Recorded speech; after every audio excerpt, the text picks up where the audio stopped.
Hello everybody, and thank you so much for stopping by. Today we'll be looking into part 2 of Caphras' lore.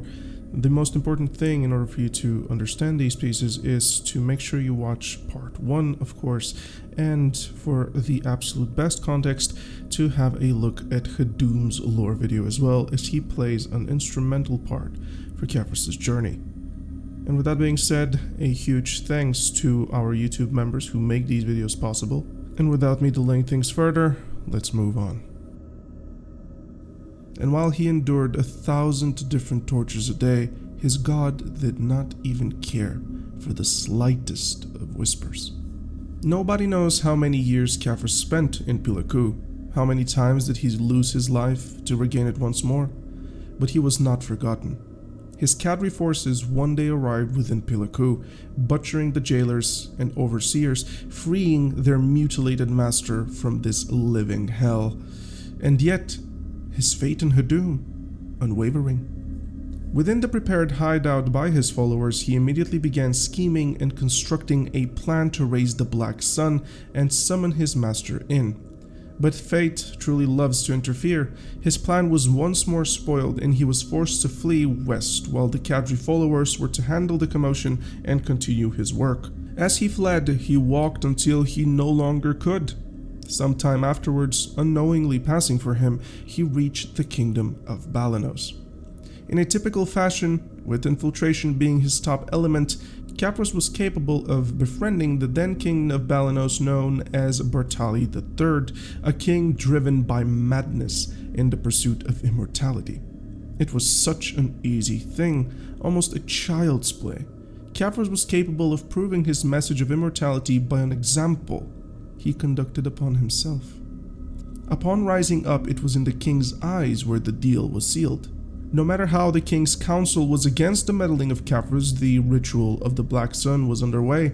Caphras was granted all his requests, blood through sacrificing the most sacred maidens and innocent infants, even punishing those his king desired for daring to speak against it. One such mention is of Cruxus Antonio, the king's knight who judged his misdoings only to be killed and raised into a monster by Caphras.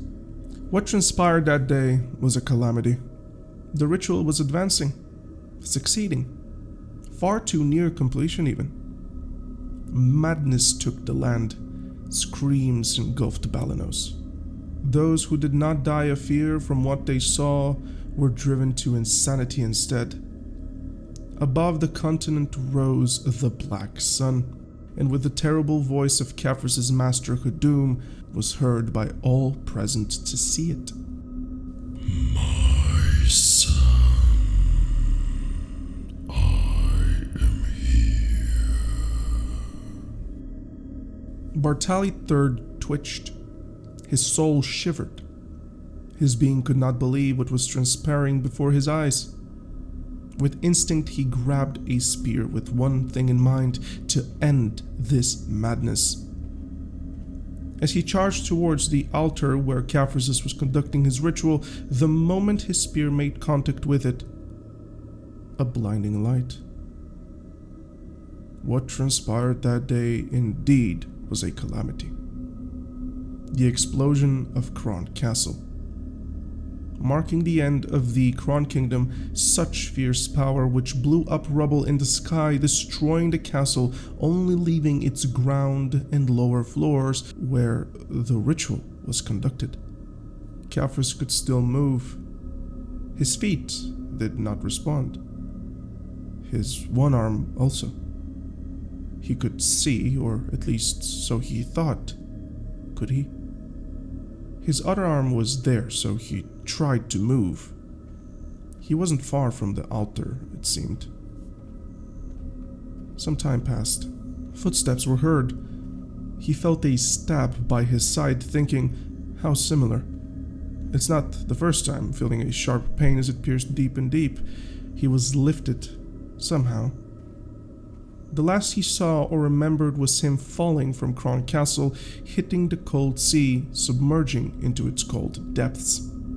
Caphras drifted in the sea for about 50 years until he was washed ashore on Ilia Island. Upon waking up, Caphras was not aware of how much time had passed. He was nursed back to health and taken care of by a woman whom he grew very fond of. One thing is for sure, he was tired. It was certain from this point in time that Caphras denounced his god Hadum and had decided to live like a normal man instead. The reasoning behind this choice is clear. The amount he suffered and he himself caused others to suffer was too much. He did not think of Hadum, and with time, neither did he think of his brothers. Needless to say, Caphras fell in love with the nursing woman by the name of Gabrielle. He loved and cherished her as the decades passed. Upon the birth of their child Orwen, Caphras could not have been happier.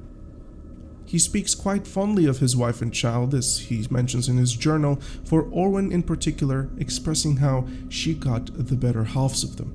One night, while being uneasy in his sleep, decades later, the memories of his brothers, his mission, and his past god returned with a premonition of a disaster event soon to be.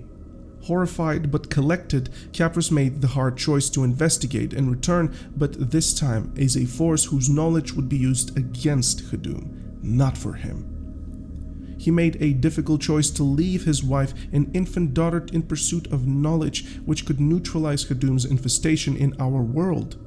His travels then took him to Florin and the well-known cave where inside a deep section past the ancient remains he absorbed himself in the study and creation of the Solar Stone, a new form of power capable of neutralizing Hadum's influence with the help of the Black Spirit. One thing was certain in this moment. Upon his successful experiment, Caphras wailed out of happiness, ecstatic beyond measure. And just like that, with a twist of events, yet another, something happened. My son. He spoke to him. He heard the voice of his denounced god. Feeling the need to leave the cave, Caphras did not feel the passage of time. When he emerged, the realm of Elion was already engulfed in darkness. The Black Plague has ravaged and killed half the world. As he walked and observed the nearby villagers, he felt pity like no other. Screams and death were all he heard. He did not remember how much time ago had passed since he prayed to his mother. He couldn't even remember her name, it seemed at first. Please spare my wife and daughter. I will offer up everything that I have. Alas, it was too late, for his wife had already perished. The determination and hatred of Caphras towards Hadum drove him to near madness. How much more must he suffer? How much more must he give and sacrifice? To expel darkness, it must be met with a greater darkness from within. In the following times, Caphras learned about such an evil which destroyed the empire of Orzeka, an evil which was capable of fending off Hadum and his influence. And that evil had a name.